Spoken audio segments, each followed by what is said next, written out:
நடிகை பூஜா ஹெக்டே படங்கள்ல நடிச்சு ஒரு ஆக்ட்ரஸ் அப்படின்னு சொல்லி பேர் வாங்குறாங்களோ இல்லையோ, படத்துக்கு படம் ஏதோ ஒரு பாட்டுக்கு தன்னோட வித்தியாசமான நடனத்தால ரசிகர்களை அப்படியே கட்டி போட்டுடுறாங்க.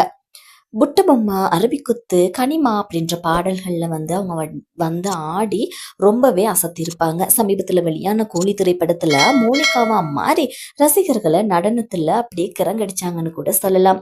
சில நாட்களா அவங்கள பத்தின தகவல் எதுவுமே இப்போ கிடையாது. அவங்களும் சோஷியல் மீடியாவிலையும் ஆக்டிவாகவும் இல்லை. இந்த நிலையில அவங்களுக்கு என்னாச்சு அப்படின்ற மாதிரி பலரும் கேள்வியும் எழுப்பக்கூடிய ஒரு சந்தர்ப்பம் அமைஞ்சிருச்சு. ஸோ இந்த சுச்சுவேஷன்ல தான் தன்னோட உடல்நிலை சரியில்லை அப்படின்ற மாதிரி தன்னோட இன்ஸ்டாகிராம் பக்கத்துல பூஜா ஹெக்டே ஒரு பதிவை போட்டிருக்கிறாங்க.